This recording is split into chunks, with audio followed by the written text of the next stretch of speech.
Stanley Rainmakers program, which focuses on the ultra high net worth clientele. Prior to Morgan Stanley, the founder and CEO of two separate investment management firms, Ventur Asset Management and Ventur Wealth Management. She successfully managed both with AUM of over $3 billion. Each had distinctly different strategies for high net worth individuals, families, charitable foundations, companies, and non-profit organizations. Diane participated in the on Wall Street event at the White House, a member of numerous organizations, including 100 Women in Finance, Elevate Network, and she's a presenter and contributor at numerous conferences and seminars, has been quoted in many lead articles, including the Wall Street Journal, Barron's, the Boston Globe, the Street.com, and other leading. Most recently, Diane was included in the ranking of the nation's top women wealth advisors. And if that wasn't enough, Diane also has a BA and master's in psychology. Beyond her career, Diane, member of Valley Investments, a company dedicated to advancing the human experience by investing in women entrepreneurs and gender balance. She's also a board member of the Women Movement. Their mission is to empower, connect, and engage women in a community that fosters professional growth and leadership while advancing the field. Additionally, Diane is a founding member of Access Circle, a 501c3 by invitation-only global network for women, providing connectivity, knowledge, access to thought leaders, resources, and experiences that transform their lives. Among her personal interests, which includes contemporary art, studying and travel. She's also fluent in French, Spanish, and Italian. Diane, it's you're just a superwoman of all time and my true mentor. Please take the floor. Thank you so much. Thank you. Thank you, Miriam. Thank you, Dr. Durbach, for having me today. I'm excited. As you probably know, our Virtual Voices is going to be about giving with purpose. And I want to start by just sharing with you an anecdote, because I think it's of help. I have a client who brought a company public in 1992, and it created really a significant and abundant amount of wealth for him. He was only age 50, and not only did this wealth, not only was it for himself, but it was also for his extended family. He did grow up with parents who were giving. They participated in a local Y and actually had really made that their focus and their mission. However, when it came for him to decide what truly mattered, it was very difficult to determine where to give, how to give, and why to give. And together, we truly explored what are the benefits, what makes him feel passionate, what ultimately is how he would like to be remembered. He selected 3 specific charities: his alma mater, NYU Law School, Columbia Presbyterian, New York Hospital, where he sits both on both the NYU board as well as on the Columbia Presbyterian Hospital board, where of course he gives fiscally, but also he has made a real commitment to his time. He sits on the board of both of those institutions. And lastly, he continues to give to that Y, which had been named after his father, and he purchased a camp and created a non-for-profit children's camp that was named in honor of his mother. Through giving, I can say he has found joy, he has found a purpose, and he has also found great solace. As you probably all know, ultimately, through giving, through being charitable, it creates a really special feeling for the giver and the person that is getting. And we know that one of the highest ambitions in life, I believe, is to give and to be charitable. It is really very much woven into the fabric of our lives. It is woven into the fabric of how organizations, societies around the world want to be remembered. And it's important to note that while many individuals and families have a deep commitment to philanthropy, charitable giving is not limited to those with significant wealth. So with that, I would like to start on a presentation that I created for today's virtual voices. And we're going to start and go to the first page, which is really the agenda, what we're going to be covering in this sort of 40-minute discussion. We're leaving a series of time available for questions. So if I could ask, please, for you to turn to the next page, and the page after that, please. And you're going to see our agenda, and it's, whoops, one back if you wouldn't mind. Thank you, Fred. And you're going to see we're going to be covering 5 separate areas of giving. Benefits of charitable giving, the trends, the current trends, finding your philanthropic passion, what truly matters, how to give in a strategic and thoughtful manner, and lastly, family, legacy, and philanthropy. And so I hope in my small anecdotal story, I tried to cover all of these 5 items, but we're going to go into a deeper analysis and go over and break this down to the next page, which is page 3, and we're going to really discuss the benefits of giving. I think a lot of us, when we think about giving, and it was probably in the late 60s and early 70s, a real important factor to giving was undoubtedly to receive a tax deduction. However, we've found out that is really not the most important purpose and reason to give.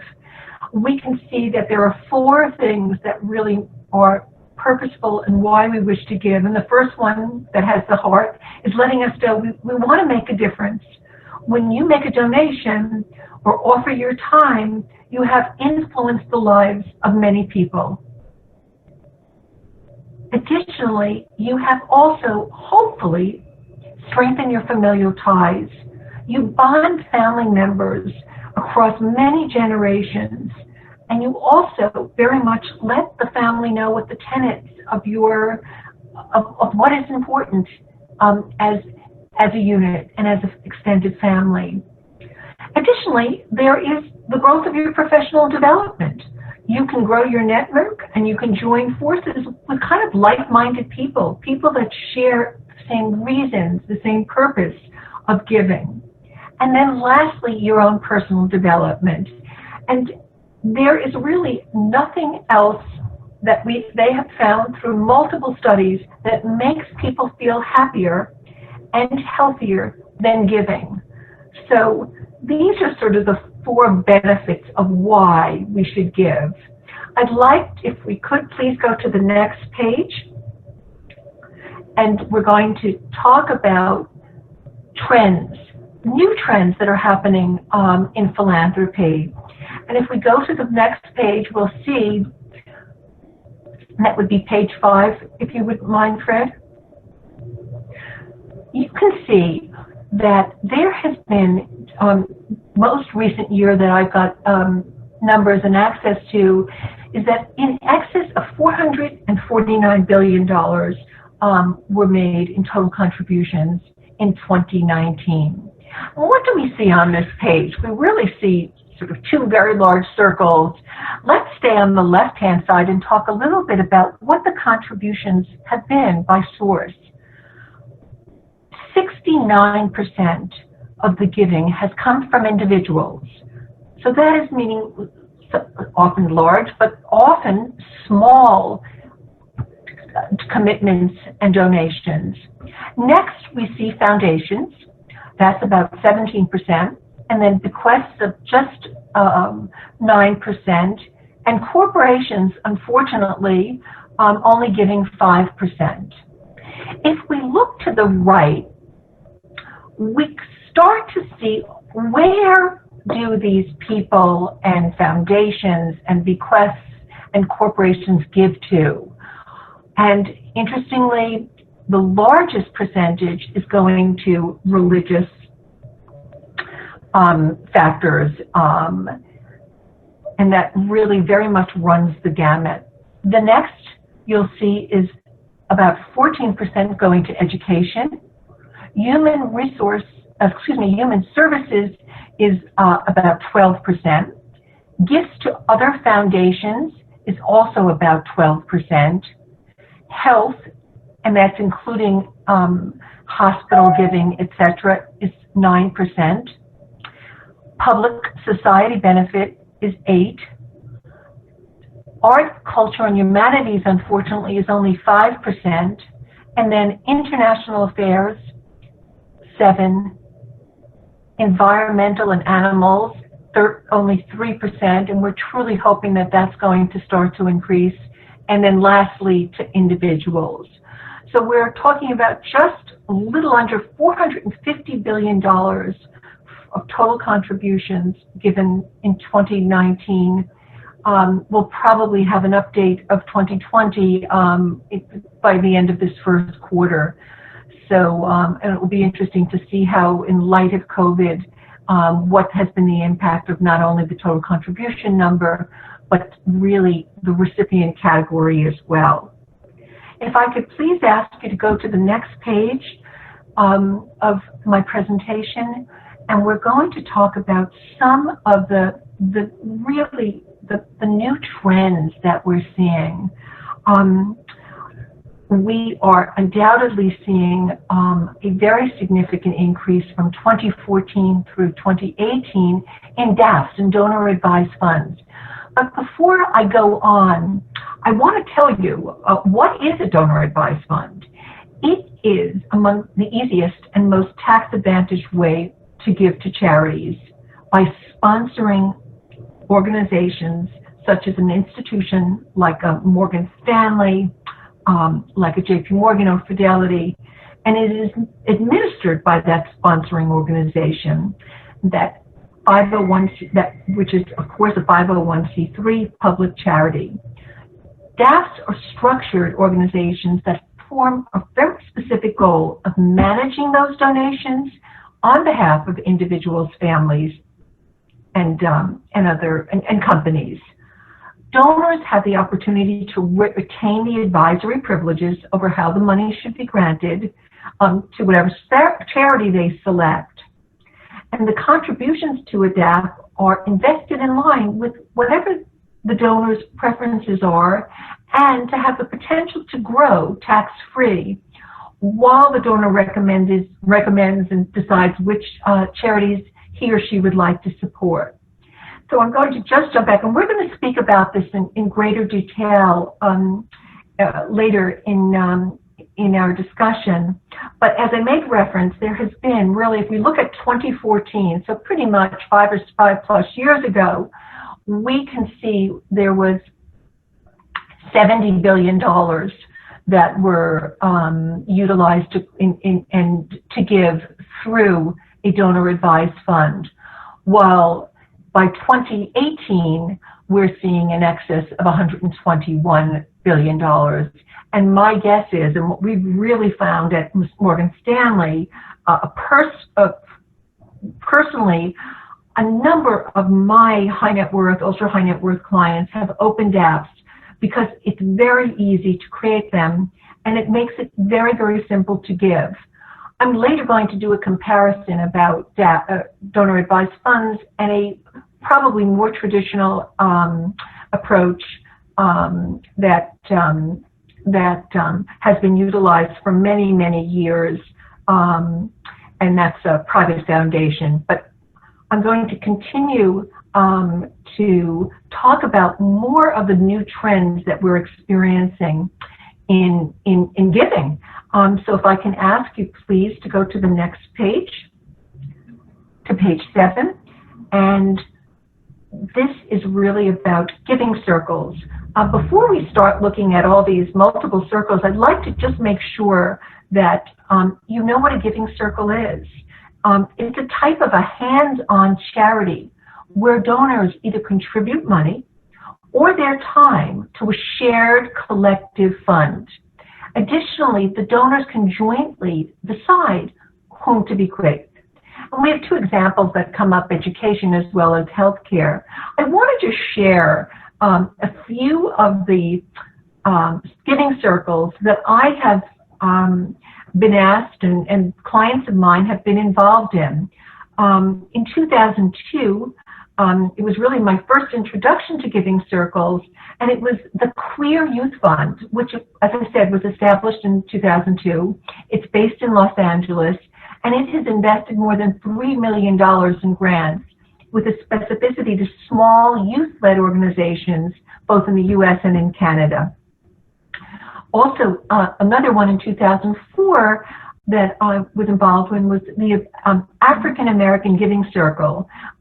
It's a part of the Washington Area Women's Foundation, and they have been able to award just a little over $120 million in grants to community-based organizations.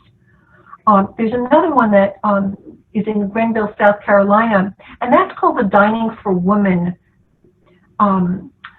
Giving Circle, and their chapters really, even though they're headquartered in South Carolina, they have a very big giving circle movement really throughout the U.S.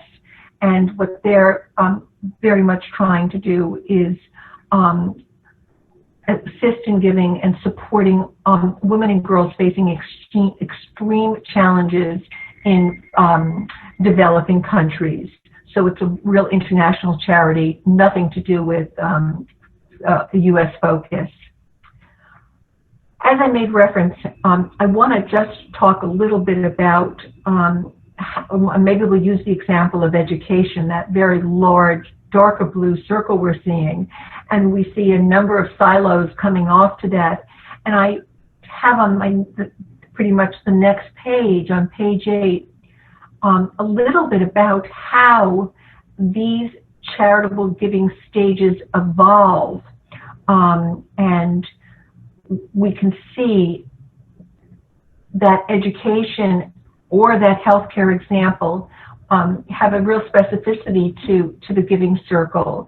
And with these 3 different stages, it allows you to kind of identify, one, with an early stage, how and what are the interests that you have. Is it to give to your boarding school that you had attended, or is it a specific program that your school has gotten involved in and you'd like to give in that way? But we also suggest when you're starting out that you draft what I say a charitable mission statement, and I will go over how and give you an example of a mission statement.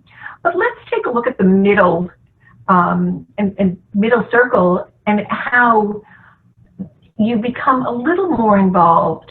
You start by kind of employing a DAF or a private foundation or even a trust. And vehicle has been established. And then you begin to really create some grant-making policies, some procedures that you want to really personally follow, and that can be shared with your giving circle. In addition, in that middle phase, you want to talk and know about the type of reporting you should do. And I make note here that you should have impact reporting. And what does it mean? What is an impact report?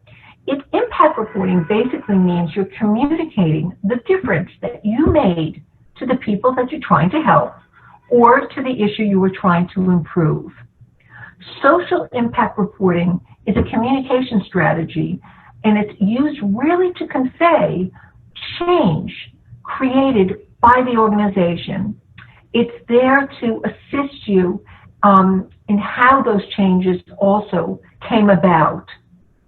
An impact report isn't just really a description of your activities or even the shareholders of this foundation or stakeholder activities, but it also should include an analysis about how much difference has happened.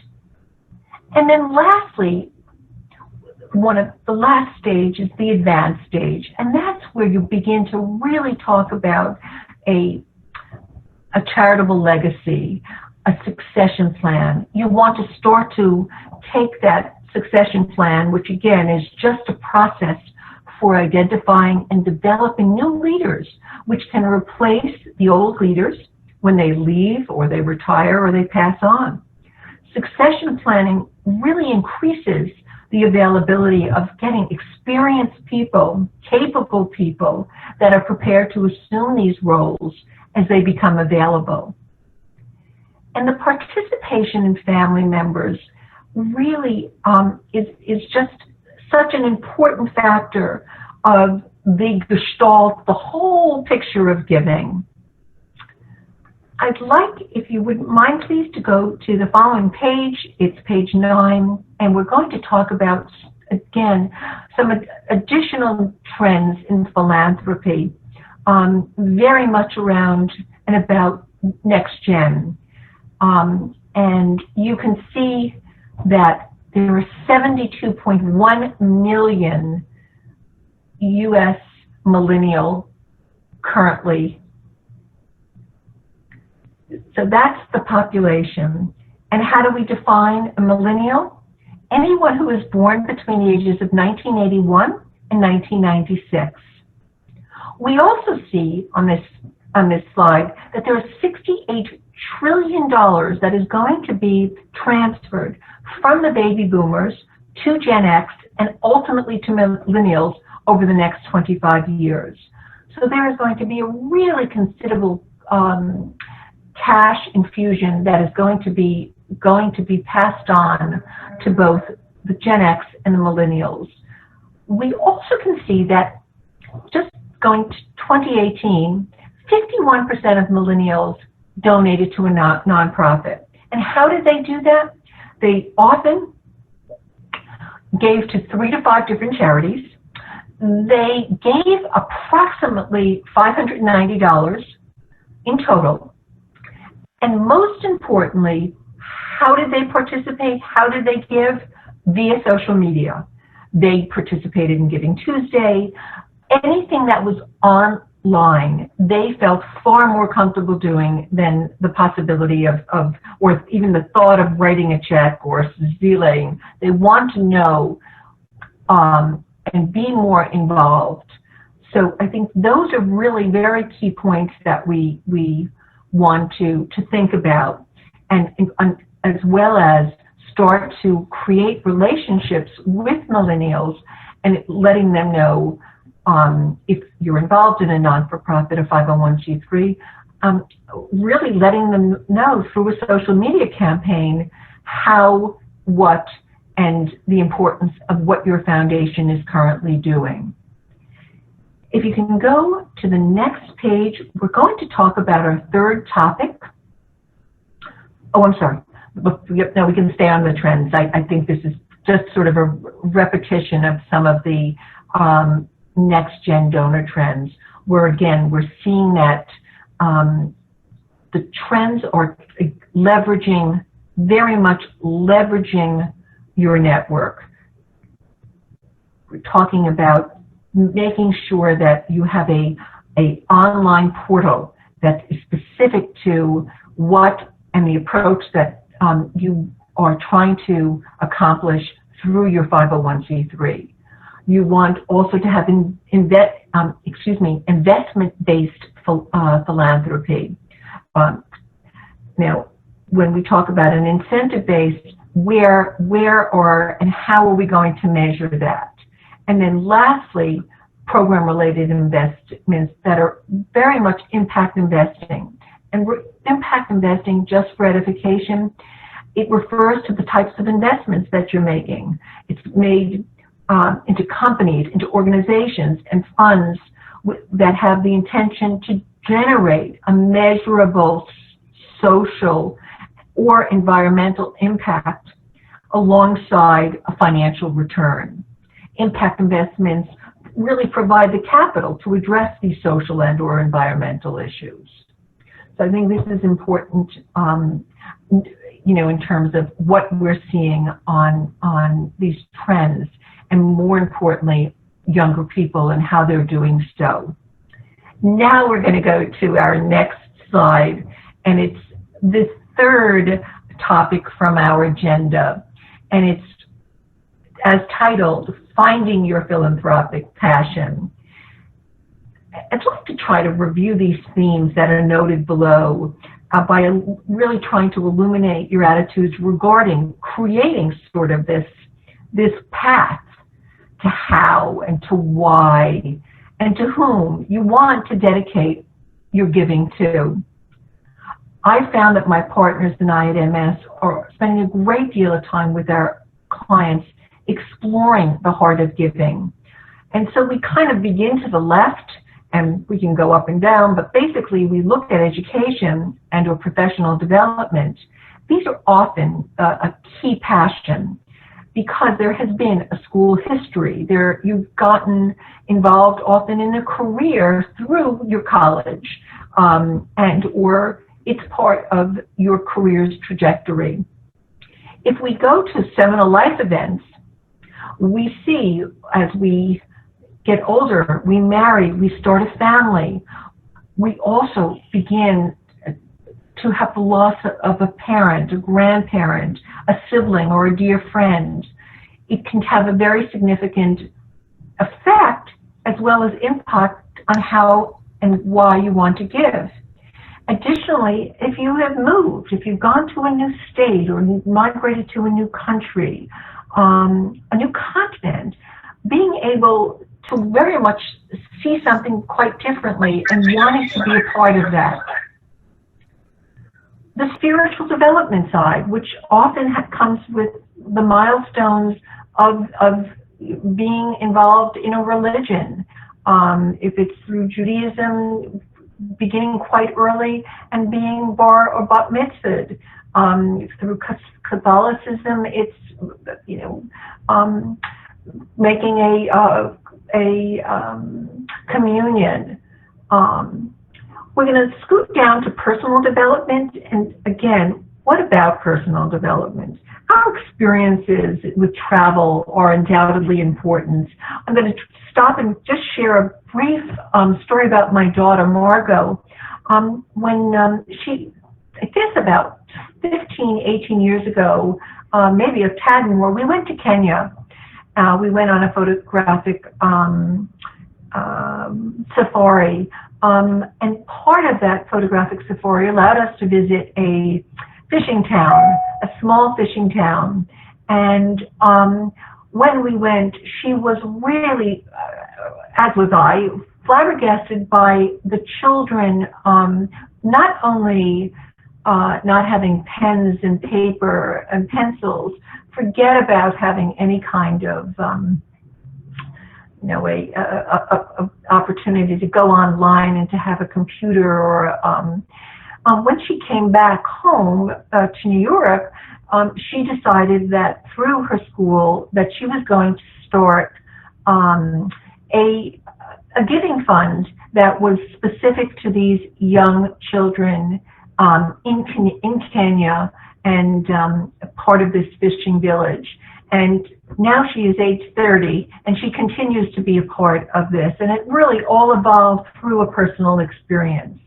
But undoubtedly, volunteering and going and being a participant in any area in which you have an interest is of great importance. And lastly, in terms of personal development, is really your social involvement. Being around like-minded people who also have a like-minded interest. And then I just think that we can't forget our family. And when we look at our family, the customs and the mores of your family undoubtedly are integrated into your own values. I note a few other highlights. Your parents' work. Often those are messages and lessons that we acquire from watching our parents. Were they philanthropic, or are they in a field where they are working as physicians or multiple other areas? your own relationships with your brothers and sisters, and undoubtedly how and the way in which you grew up. I want to share another little anecdote. A relatively new client I introduced to an organization. It's called The Maiden Factor. And I invited him actually to a movie that's called The Maiden Factor. And it's about this woman who at the age of 26, Tracy Edwards, was the first to captain an all-female crew to ever sail around the world.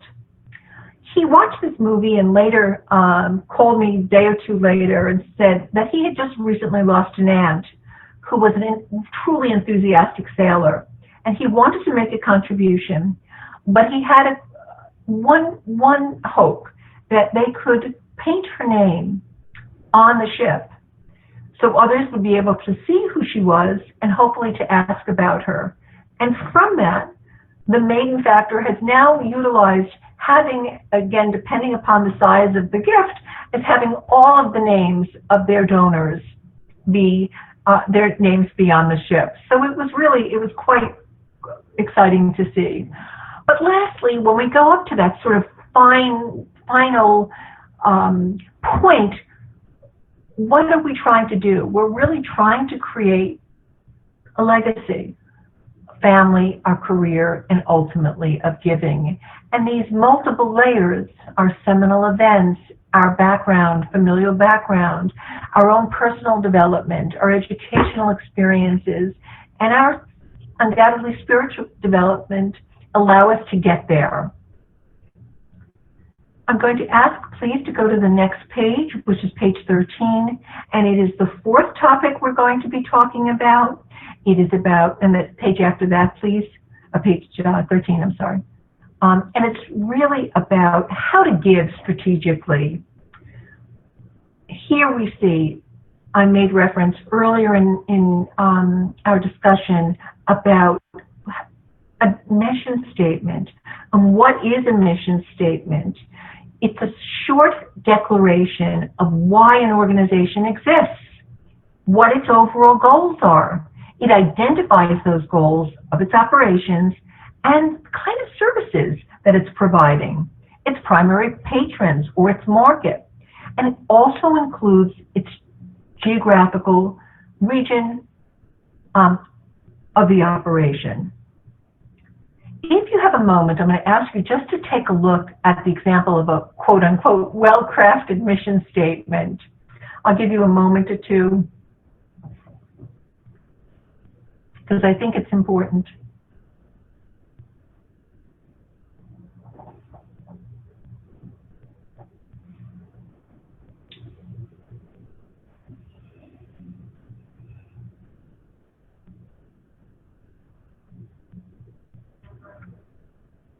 Hopefully that's been enough time. If we look to the left, I have sort of four key things that are going to help us. They're going to address what that mission statement will really be about. It's the center of your charitable giving causes. You want to really circumvent mission draft. And what is mission draft? It's really, as the term pretty much indicates, it's basically what happens when an organization starts to move away, drift away from the goals that it had initially outlined in its mission statement. We want to make sure that it clarifies or elucidates the family's multi-generational philanthropic or benevolent objectives. What's the purpose and why the family has done so with a clarity. And lastly, to assist in designing a really well-defined and enduring bequest. So those are the four kind of aspects that you want in your mission statement. If I can ask you to please go onto the next page, which is 14, and this is more about designing the portfolio. So we have our statement, and now we want our portfolio. What's the objective here? It's really to construct a portfolio to choose the types of investments you want. Do you want to have stocks, bonds, alternatives? And that will ultimately assist you in achieving what your objective is. Often there are three types of areas that you're going to be looking at in your giving portfolio. And you can see here that about 60% of your money is going to be given to that core part. So that is where, again, if we go back to using a little bit of that first education sample I gave, you would be, these are just examples, but it would be giving to K through 12 education, inner city schools, after school programs, preparedness for college. And that is really where, as I said, 60% of your giving will happen. The next part, 25%, is really about discretion or discretionary. And that happens more when you get a call or get a letter or an email stating, or from your alma mater, or from your graduate program, that they'd like you to be a participant. They want you to make a donation. It's also from local art museums, and it's things like getting involved in a friend's marathon or any other area where there is a small but discretionary gift. And then last but not least is sort of what I call the emergency. And these are really causes that you have not planned for. You weren't seeing them. You didn't really want to get involved, and yet you feel a real need to do so. And that's considered, as I put here, disaster relief. And we have seen, particularly over the last year, due to the impact of COVID, that there have been multiple emergency asks. I know through the firm we have been very focused on food banks and giving, but we have seen that with a lot of need on the emergency side because of what we've all experienced through COVID. And then, of course, events to fundraise for. If I can ask to please go to page 15.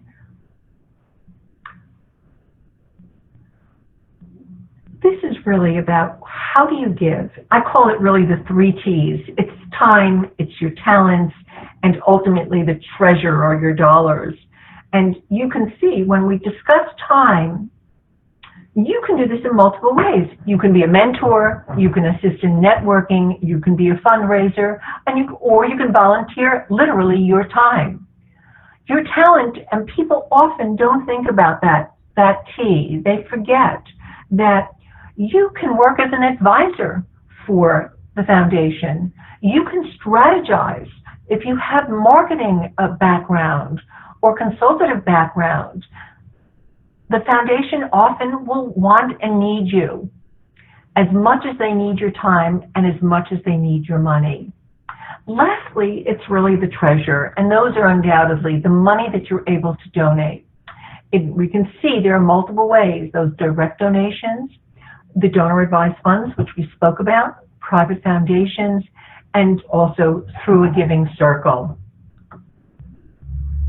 I'd like to go to the next page, which is talking about a checklist and how do you really discuss and how do you address your due diligence. We know that if we're going to be committed to giving money, we want to make sure that there is an alignment with the strategy that we're giving to. Do their objectives align with what you want and how you want to give? Let's talk about success. How does that organization measure success? How does it define success? And what are the absolute outcomes in measuring that? If we look at the organization and look at its operating costs, what are they vis-a-vis a percentage of their revenue, as well as a percentage of the grants? Do they have a very diversified income stream, or is it a single or highly concentrated approach?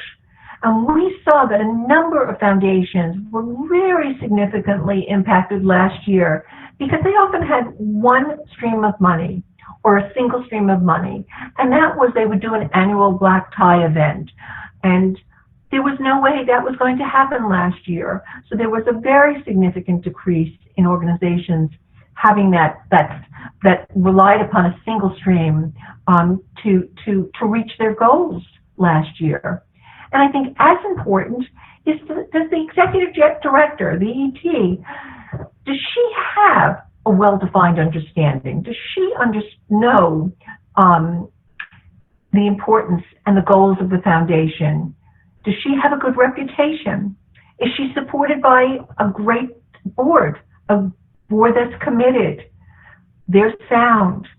And lastly, is there a supportive staff that is there and aligned with her and ultimately aligned with the board?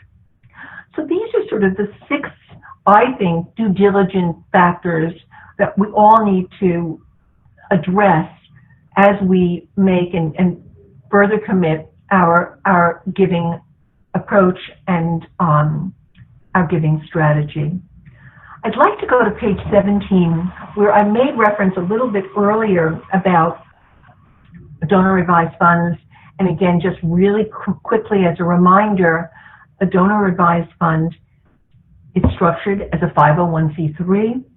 It's formed with the goal of managing charitable donations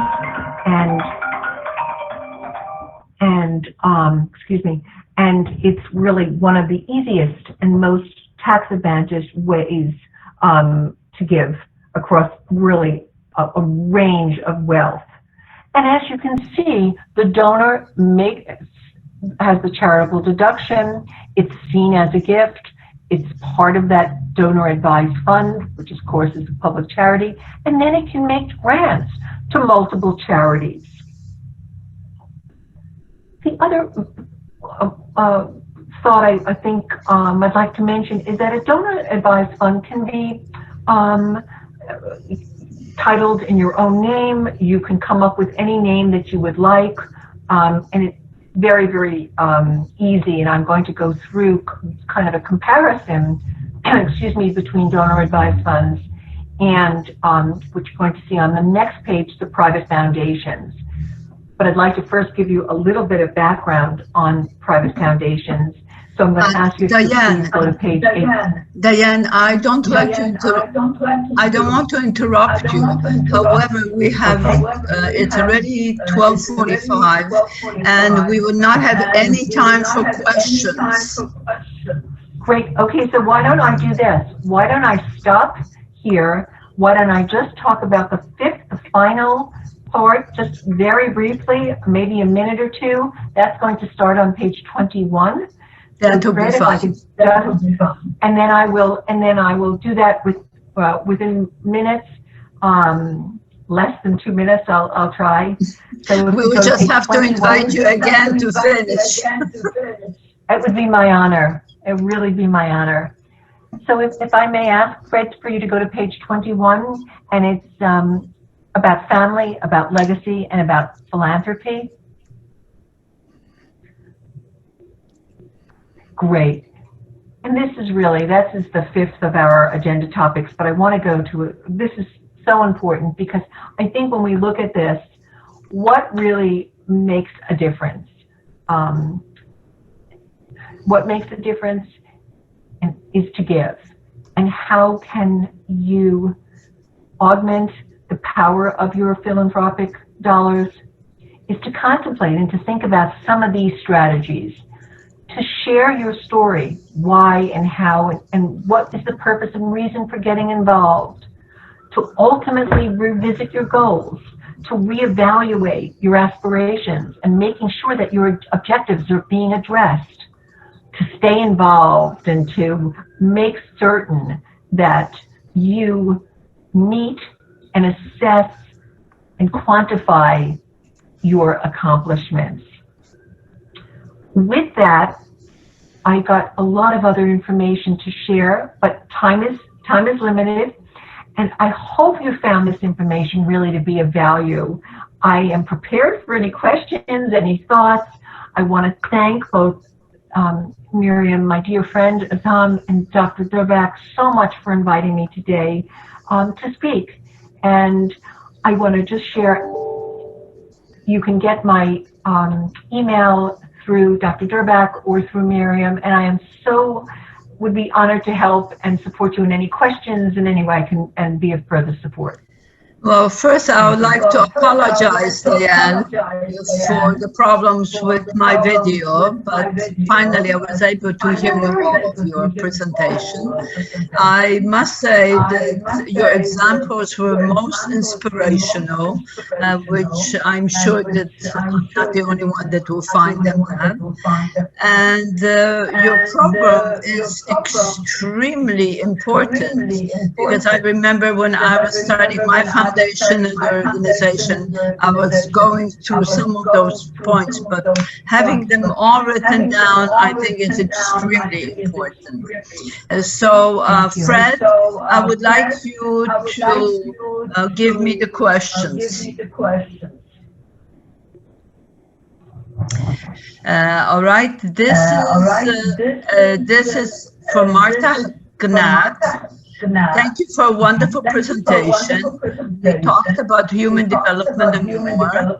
What qualities, at least 3, must be in a person to develop and help others? Could you please explain a little bit more? Great question. Thank you so much. So I think that there are 2 real qualities. The first is empathy, the ability to really connect with someone, not sympathize with them, but to empathize with them, or the purpose. I'm using them in a plural, and I'm talking really about organizations and foundations, but the person that is interested in wanting to give has to be empathetic, has to have an understanding that, wow, when I think about what happened last year, as an example, with the amount of people that needed to wait on lines, food lines, because they've lost their jobs. I want to do something. I understand. I'm fortunate enough not to have to do so, but how can I give? So I hope that answers that part of the question. And the second part, if I may ask you again, Dr. Durbach? There is another question regarding at what time should the person begin thinking about developing or starting a foundation, and what ages would be the best time? Are you supposed to wait when you are old, or can you do it when you are young? Well, as we saw with a lot of the new trends for next gen, more specifically millennials, they are starting at sometimes as early as the age of 18. The average numbers we're getting is probably more around 32 to 35. If your family has been involved and has established some sort of a foundation, probably a private foundation initially, more and more people now, as I mentioned, are doing the donor advised funds, that if you have been introduced to it, and hopefully you've been introduced to it at a very early age, maybe age 5, letting your children, your grandchildren, or your great-grandchildren know the importance of giving.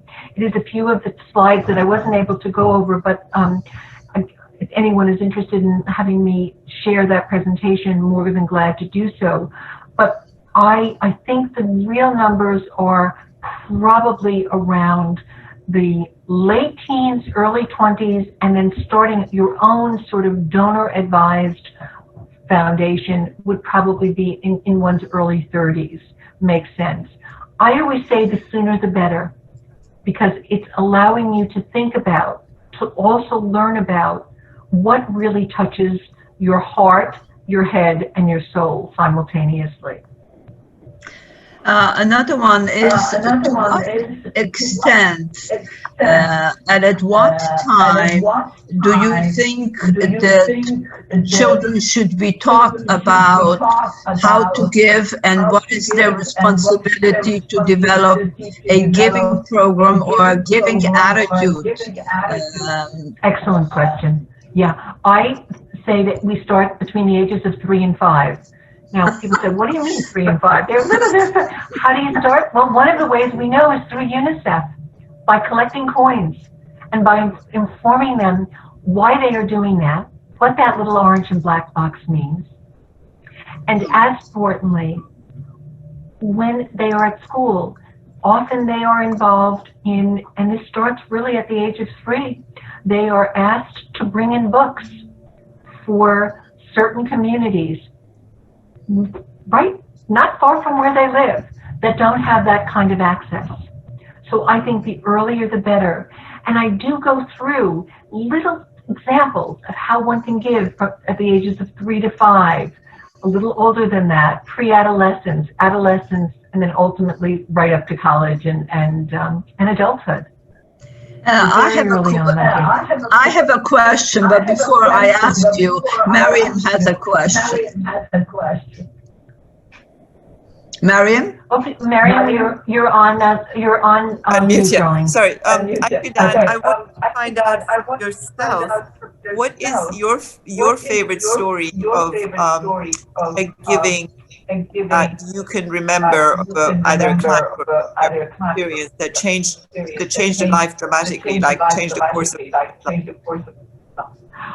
So really, my first anecdote, Miriam, when I started the discussion today, was really this client who brought his company public and went from, having some wealth to becoming a billionaire. And walking him through, this was started, and he's been a client of mine since 1986, remains one, but in 1992, when he brought his company public, going through that experience of really identifying what was important to him, to his wife, his parents were still alive, integrating what mattered to them, and then ultimately stepping back and saying, I have to really decide. I have to decide with my wife what truly touches me, and that was a wonderful, wonderful. It was probably the most dynamic experience that I had, and it was a number of years ago. So, and it stayed and it resonates, and I see the connectivity that remains to those boards. So yes, I think that would be it. Yeah, in the sense that you have a degree in psychology, you also feel that when somebody has made sufficient money to outlast them, that you sort of guide them into think about giving. I mean, is there a trend there for you to do that? Psychology is very. Yes, as a wealth advisor, I really believe I have a responsibility to talk about, in addition, of course, how I'm managing my team and my firm are managing their wealth.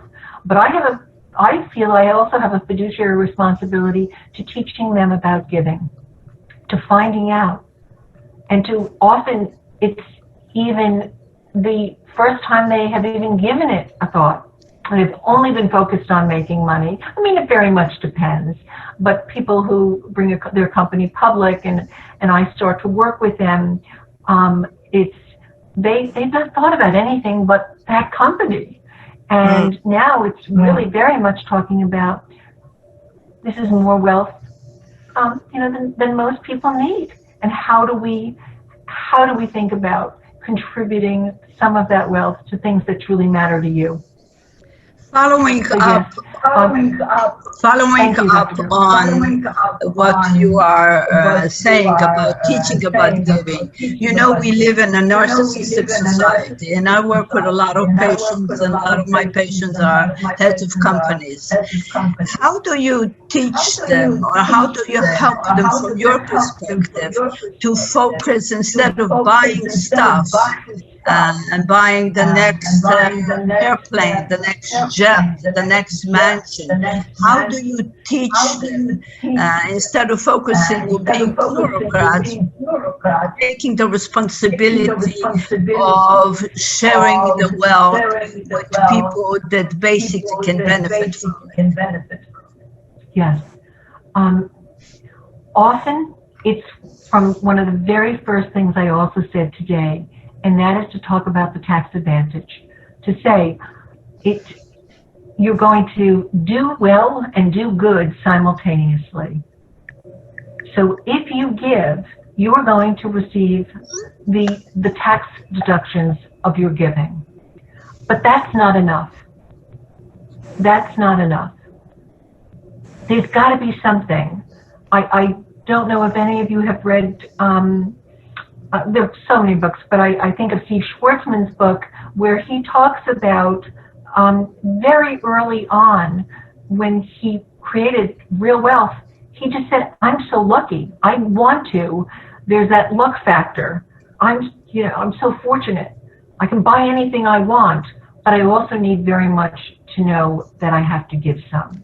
And I think not all, I know a lot of very, very wealthy people, heads of all sorts of companies and institutions, are really singularly focused. But I do look at someone like my CEO, James Gorman, who not only donates and requests donations from all of us fiscally, but he donates time and sits on a number of boards.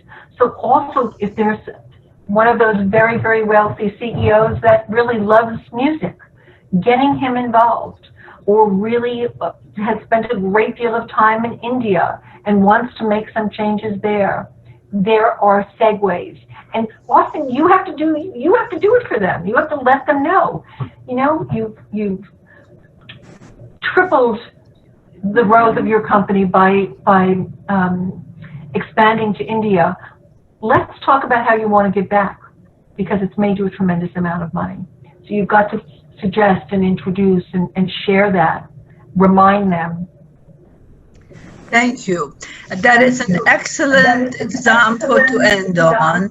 And I would like to thank you for a wonderfully inspirational and educational presentation.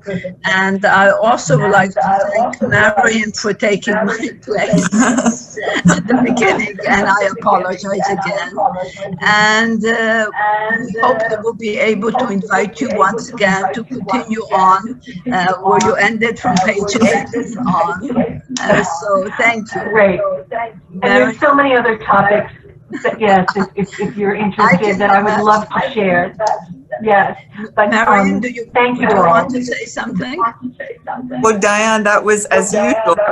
You're always the one who gives credit and floor to so many of your friends and some of your clients, and I've been to so many of your great events, but this was so special to hear you personally speak about your knowledge, your experience, your wisdom on so many areas that I think people tend to forget. So thank you so much for doing this. And I know how busy you are. And well, thank you again. And I hope we can get you to come back and speak about more subjects that we would love to learn about. Thank you, Christine. Thank you. Yeah, just so you know, I'm getting on a call. Thank you. And I'm just about to get on a call with a 501c3 in Costa Rica. So I'm going to say goodbye and thank you again all. And if questions, concerns, thoughts, copies of the presentation, just please let me know, and I'll avail myself to getting out as quickly as possible. Thank you. Bye-bye. Bye all.